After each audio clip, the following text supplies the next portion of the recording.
Hey everybody. So, after getting my PlayStation 5, I really wanted to play The Last of Us, because I've heard it's like one of the greatest games of all time. So I went to my local game store, bought it, played it, and yeah, I think it's one of the greatest games of all time. It's amazing. So, of course, I wanted to play the sequel. So, I have it booted up on my PS5 right now. Let's play it! Let's get up!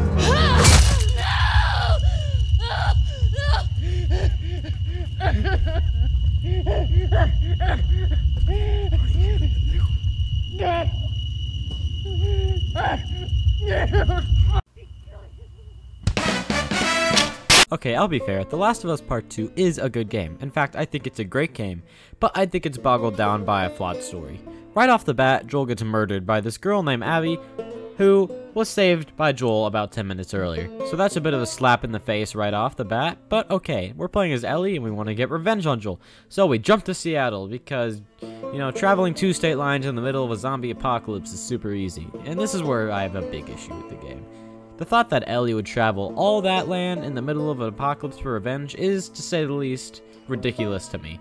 Same thing for Abby. She traveled across the country because there was a rumor that Joel might be in Jackson.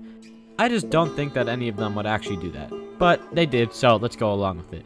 So now we're in Seattle and we have to find Abby. Across your 3 days in Seattle as Ellie, you'll come across infected, wolves, and eventually the scum of the earth, the worst people on the f***ing planet, Scars.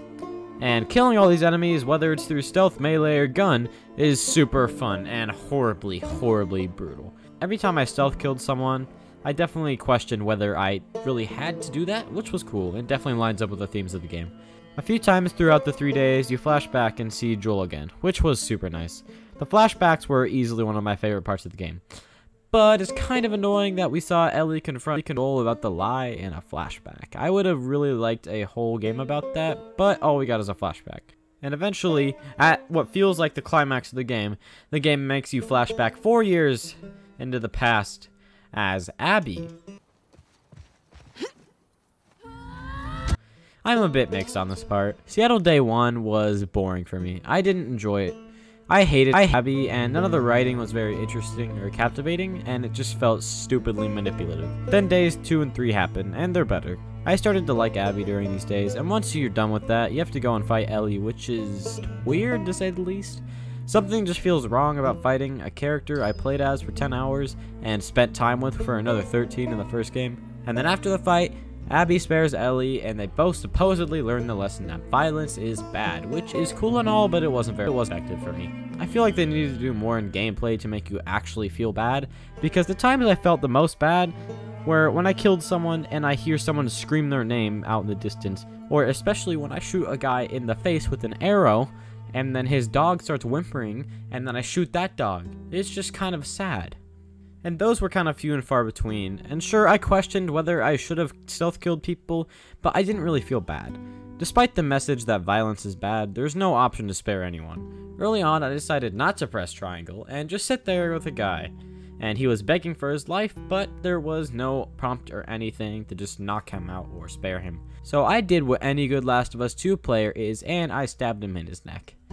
After the events of Seattle, Dina and Ellie retire to a farm, for some reason, with their child. So then Tommy shows up and says Abby was seen in Santa Barbara.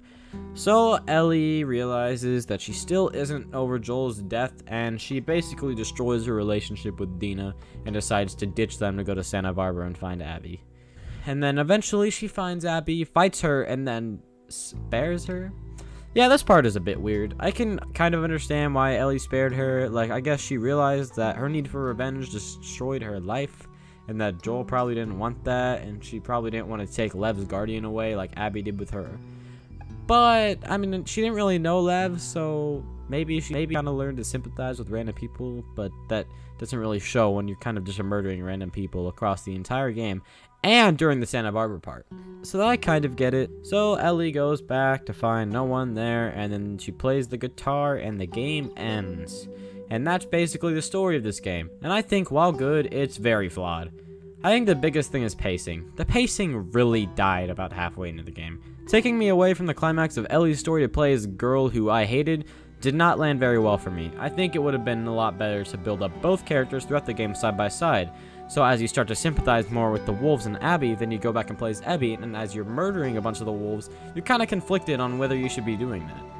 But we do not get that, and the story just kind of grinds to a halt, and that sucked for me. Besides the story, the gameplay was good.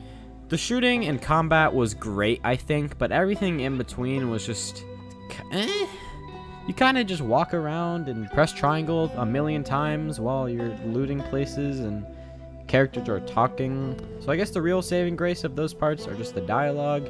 A lot of the time, there's not many interesting characters around.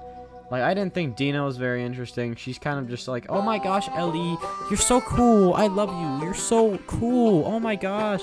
Jesse was cool. I actually enjoyed him a lot. Level's alright. I liked him. He was fun to have around. Besides the gameplay, though, I don't really have much to say. Besides, the sound design is great and the graphics are gorgeous. Easily one of the best looking games in the past 5 years. Overall, I really liked it, but I don't think it's the masterpiece many are saying, and I don't think it's the absolute garbage a lot are saying it is. I think it's a great game that's just brought down by a very flawed story. But don't just take my word as a fact. Play it for yourself, because there's a good chance that you'll enjoy it. And if you don't, I still think it's a game worth experiencing. And if you're on both sides, don't harass other people for their opinions on the game, because at the end of the day, we're all passionate about this, and we all have opinions on it, and there are opinions. They're neither right or wrong, they're just what we personally think about the game, and I think that that's amazing.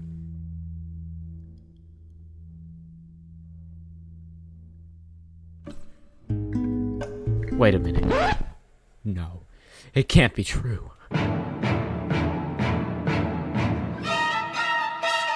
Ellie's gay? Never mind, this game sucks!